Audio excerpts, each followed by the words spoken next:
Hello दोस्तों, एक बार फिर से स्वागत है आपका आरएम स्टडी पॉइंट में। आज हम लास्ट चैप्टर करने जा रहे हैं, बहुत ही इम्पोर्टेंट है। आज हमने 3-4 चैप्टर जो है आपके समक्ष एमसीक्यू के पेश कर दिए हैं, और जो भी चैप्टर का एमसीक्यू होने वाला है आगे सभी के सभी जो है आपको मिलने वाले हैं। कल से आपको क्लास 7 का मिलेगा।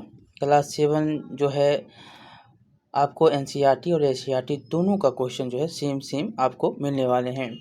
ठीक है, तो ये है आपका क्लास 6 साइंस का 18वां अध्याय ठोस कचरा प्रबंधन, और एनसीईआरटी में इसका नाम होता है कचरा संग्रहण एवं निपटान। ठीक है, तो इससे हम क्वेश्चन करने वाले हैं। तो चलिए देखते हैं क्या क्या है इसमें क्वेश्चन। सभी के सभी आंसर आपको नीचे में मिल जाएंगे, और ये दोनों जो है आपको पीडीएफ मिल जाएगा टेलीग्राम पे। पहला क्वेश्चन देखिएगा, प्लास्टिक की थैलियों का प्रयोग करना चाहिए? एकदम नहीं करना चाहिए। प्लास्टिक जो है सालों लाखों लाख लग जाते हैं इसको जो है गलने में, लाखों लाख। अभी समुद्र में जो है सबसे ज़्यादा प्लास्टिक का ही जो है आप देखते होंगे कि कैसे प्लास्टिक को कैसे निकाला जाता है। बहुत सारी योजनाएं जो चल रही हैं साफ करने के लिए। चलिए आगे देखेंगे। ऐसे जो है जुलाई 2022 से जो है पूर्ण रूपेण प्लास्टिक बंद हो गया, लेकिन अभी भी आपको देखने को मिलता है। चलिए आगे देखेंगे। दूसरा क्वेश्चन आपका है कि विगलित कचरे क्या करते हैं? विगलित जो नहीं गलता है वो क्या करता है? उसको जो है मृदा में मिला दे। मतलब विगलित जो है कचरा है उसको आप क्या करेंगे, उसको मृदा में मिला देंगे। ठीक है, उसको फेंकेंगे नहीं, उसको मृदा में मिला देंगे। विगलित कचरे को आप मृदा में मिला देंगे। और आगे हम चलेंगे। अगला क्वेश्चन है कि एक मास में केचुए की कितनी वृद्धि हो जाती है? एक मास में केचुआ कितना वृद्धि कर जाता है? तो एक मास में केचुआ जो है 2 गुना वृद्धि कर जाता है। कितना? 2 गुना वृद्धि कर जाता है। बी नंबर आपका उत्तर हो जाएगा। कचरा कैसे उत्पन्न करते हैं? मतलब कचरा कैसे उत्पन्न होता है? तो आप कचरा कैसे उत्पन्न करते हैं? कहीं कहीं खा पी के फेंक देते हैं, आप करते हैं ना। और जो है मूंगफली के खाने जो है खाए और छिलके जो है ट्रेन पर फेंक के चले आए, बस से उतरे और टिकट को वहीं पर फाड़ के फेंक दिया, नोटबुक का पेज जो है फाड़ कर वहीं पर फेंक देते हैं। ऐसे बहुत सारे कारण होते हैं। बिस्किट खरीदे, खाए, वहीं पर रोड पर फेंक कर चल दिए। तो ये सारे जो होते हैं कारण होते हैं। उपयुक्त में से सभी इसके उत्तर हो जाएंगे। आगे चलेंगे। आपका 5वां नंबर है कि हमें कम से कम डैश उत्पन्न करने की आवश्यकता है। तो आप कम से कम जो है अपशिष्ट उत्पन्न कम करिए। अपशिष्ट जो होता है उसको आप उत्पन्न ही नहीं करिए, बहुत कम से कम करिए। करते भी हैं ऐसे, तो इसके बिना आप कोई ज़िंदगी, प्लास्टिक जो है ऐसा आपका हो गया है कि प्लास्टिक के बिना तो ज़िंदगी जीते नहीं हैं आप। कहाँ भी कहीं भी जाइए प्लास्टिक का उपयोग कर ही लेते हैं। चलिए, कचरा कैसे उत्पन्न होता है? तो यहाँ पर आपको फिर से मूंगफली खाने से, बस पे उतर जाने से, आपको टिकट लेते हैं तो उसको फाड़ देने से, आप जो है ट्रेन पर मूंगफली खाते हैं। ट्रेन पर जो है ज़्यादातर तो ट्रेन पर लोग सवारी ऐसे करते हैं कि पूरा जो है जब झाड़ू देने वाला आता है, मैं वो देखता है कि पूरा का पूरा जो है बोतल पानी पीते हैं तो बोतल छोड़ देते हैं। बहुत सारे जो है कारण होते हैं जैसे कचरा उत्पन्न होता है। घर में आप क्या करते हैं, घर में जो है आप जहाँ भी सब्ज़ी काटे हैं, सब्ज़ी मतलब जहाँ भी जो काम किचन का काम होता है वहीं पर छोड़ देते हैं तो वो कचरा हो जाता है। बहुत दिन दिन तक जो है कचरा नहीं फेंकते हैं, घर के बाहर आप जो है उसको मतलब धरती में नहीं गाड़ते हैं, या जो है कचरा वाला आता है उसको नहीं देते हैं, तो इससे भी कचरा उत्पन्न होता है। चलिए आगे चलेंगे। यहाँ पर अब जो है पुनर्चक्रण किसका संबंध है? तो सभी को आप कागज़ को पुनर्चक्रण कर सकते हैं ना। कागज़ को क्या कर सकते हैं? पुनर्चक्रण कर सकते हैं। हवा को कर सकते हैं? नहीं कर सकते हैं। जल को कर सकते हैं? नहीं कर सकते हैं। तो हवा यहाँ पर पुनर्चक्रण करता है। फिर से जो है जिसकी उत्पत्ति हम कर लेंगे। कागज़ देखते हैं, 4 रुपये पेपर लेते हैं, बिकता कैसे? 12 रुपये पेपर बिकता है केजी, और 4 रुपये पीस आप खरीदते हैं। तो ये आपको याद रखना है। कागज़ का पुनर्चक्रण हो सकता है, एकदम हो सकता है। कागज़ खरीदता है ना, लोहा टीना वाली आती है को, जैसे उसका आवाज़ सुनते होंगे कि घर से कचरा फेंकना है, घर से जो है लोहा टीना कागज़ कॉपी किताब ऐसे करके बोलता है। अगला क्वेश्चन देखिएगा कि जब प्लास्टिक का पुनर्चक्रण हो सकता है? एकदम हो सकता है। प्लास्टिक का भी पुनर्चक्रण हो सकता प्लास्टिक का पुनर्चक्रण हो सकता है। जो प्लास्टिक, ये देखिए, ये जो होता है आपको किस पर डिपेंड करता है? ये डिपेंड करता है कि प्लास्टिक बोतल जो होता है ना वो ऊपर, तो वो जो है डिपेंड करता है। तो यहाँ पर क्या हो जाएगा, प्लास्टिक का भी पुनर्चक्रण होता है। कहते हैं लोहा टीना प्लास्टिक जूता चप्पल करके आता है बेचने वाला। तो ये सब जो है ये सही है, आपको प्लास्टिक का भी पुनर्चक्रण हो सकता है। ठीक है,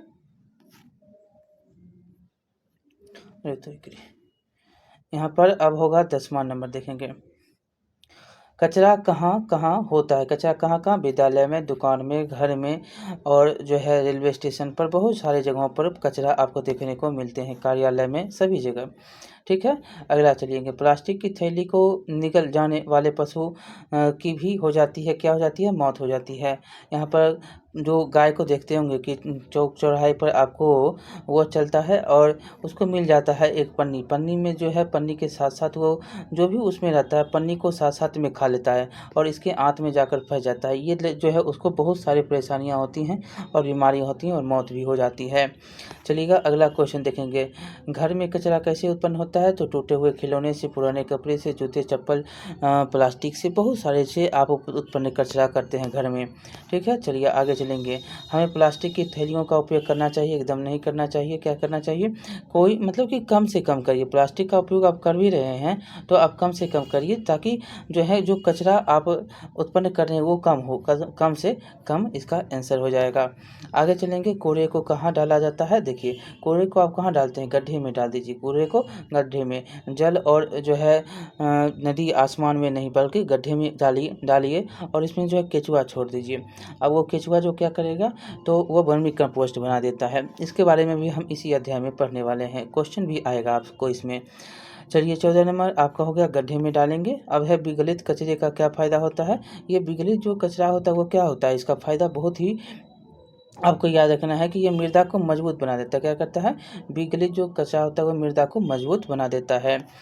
आगे चलेंगे, यहाँ पर अगला क्वेश्चन है, पूर्ण विगलन किसे कहते हैं। जो कचरा जो होता है पूरा जो है पूरा का पूरा आपको देखने को मिलता है कि पूरा का पूरा काला हो जाना, पूरा का पूरा काला हो जाएगा तो बुझिए कि पूर्ण विगलन हो गया है। ठीक है, दुर्गंध आ रहा है मतलब कि कुछ तो गड़बड़ है।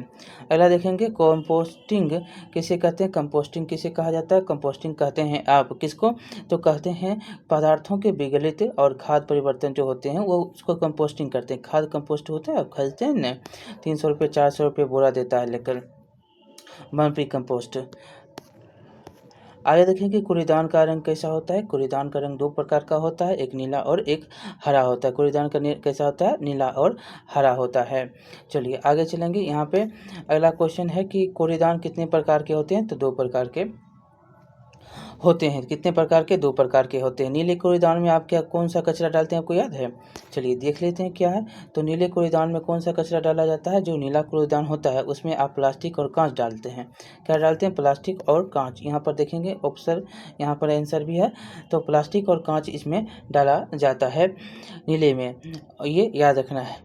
चलिए आगे देखेंगे, अपशिष्ट का क्या करना चाहिए। उसको आप जो है क्या करेंगे, कंपोस्ट में बदल दीजिए। कंपोस्ट में अपशिष्ट को, जो घर में कूड़ा कचरा है जो कि गलने वाला होगा, जो कि धरती में मिल जाए, वो जैसे कि आप चाय पत्ती का उपयोग करते हैं, फल सब्जी फूल का उपयोग करते हैं, ये सारे के सारे इसको आप क्या करेंगे कि मिट्टी में दे दीजिए, ये कंपोस्ट में बदल जाएगा। ठीक है, अगला देखेंगे, अवशिष्ट पदार्थों को जलाना चाहिए, एकदम नहीं जलाना चाहिए। अवशिष्ट पदार्थ को नहीं जलाइए, उसको क्या करिए, उसको गड्ढे में दे दीजिए और वो जो है खाद बन के निकलेगा और आपके जो उसमें जो है पेड़ पौधे लगा दीजिए। देखिएगा उसका वृद्धि जो होगा पूर्ण रूपेण बहुत तेज़ी से होगा। जहाँ पर खाद जो है आप बना रहे हैं वहाँ पर नीचे में जो है आप क्या करें, एक जो है पेड़ लगा दें और जो है आप बीज वहाँ पर दे दें, देखेंगे उसका वृद्धि बहुत तेज़ी से इस अवशिष्ट के कारण से होता है। आगे देखेंगे, केचुए को किसानों को क्या कहा गया, बहुत सुंदर मित्र है। क्या है, मित्र कहा गया है, मित्र कहा गया है। अगला क्वेश्चन देखिए, लाल केचुए के दांत होते हैं। लाल केचुए के दांत होते हैं, आपको उत्तर पूछा गया है कि लाल केचुए के दांत होते, एकदम नहीं होते हैं। लाल केचुए के दांत, केचुआ का दांत देखें। चलिए आगे देखेंगे, वर्मी कंपोस्ट किसे कहते हैं? केचुए की सहायता से कंपोस्ट बनाने की विधि क्या कहलाती है? वर्मी कंपोस्ट कहलाती है। सीधी सी बात है, यहाँ पर केचुए की सहायता से जो है केचुए की सहायता से कंपोस्ट बनाने की विधि को वर्मी कंपोस्ट कहा जाता है। अगला क्वेश्चन देखेंगे कि लाल केचुए भोजन को कैसे पीसते हैं? तो लाल केचुए जो है भोजन को कैसे पीसता है? उसको ले जाता है गिजट से जो है ये पीसता है। लाल केचुए भोजन को कैसे? गिजट से पीसता है। अगला क्वेश्चन देखिएगा, प्लास्टिक का अंधाधुंध उपयोग डैश पहुंचा रहा है? तो एकदम हानि पहुंचा रहा है। पूरा का पूरा जो है हानि ही हानि है। कहते हैं प्लास्टिक के कारखाने के बगल में ना रहे, नहीं तो क्या होगा पता नहीं लगेगा आपको। कि लाल केचुए को रहने के लिए कौन सा वातावरण चाहिए? नमयुक्त वातावरण चाहिए, गर्म और ठंडा तीनों के तीनों आपको सही हैं। ये वातावरण चाहिए लाल केचुए को रहने के लिए। अगला क्वेश्चन है कि प्लास्टिक गर्म करने पर कौन सी बीमारी होती है? देखिए, अगर प्लास्टिक को गर्म कर रहे हैं तो आपको कैंसर हो जाएगा। क्या हो जाएगा? कैंसर हो जाएगा। ठीक है, आप उससे अलग ही रहिए। आगे देखेंगे, कूड़े को कहाँ डाला जाना चाहिए? तो आप गड्ढे में डाल दीजिए। ठीक है, कूड़ेदान का रंग कैसा होता है? दो प्रकार का, नीला और हरा होता है। विगलित कचरे क्या होते हैं? जो पौधे यहाँ पर देखेंगे तो क्वेश्चन है, विगलित कचरे का क्या फ़ायदा है? तो ये पौधे को आवश्यक पोषक प्रदान करता है। ये हमने ऊपर भी बताया कि अब उसका जो खाद का प्रयोग होता है, मृदा को मजबूत बनाता है। सभी के सभी आपके उत्तर हो जाएंगे जो विगलित पौधे होते हैं। एक मास में केचुए की कितनी वृद्धि? दोगुनी वृद्धि होती है। चलिए आगे चलेंगे। प्लास्टिक गर्म करने पर कौन सी कैंसर बीमारी होती है? थैला किसका बना होता है? थैला देखिए जूट और कपड़ा का भी बना होता है। ठीक है, थैला का उपयोग कहता है ना कि आप जूट का प्रयोग करें, बहुत ही इम्पोर्टेंट है।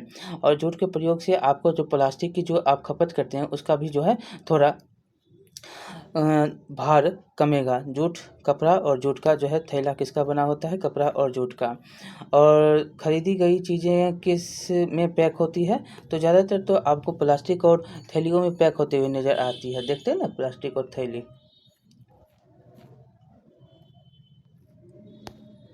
अब यह क्वेश्चन ही खत्म हो गया।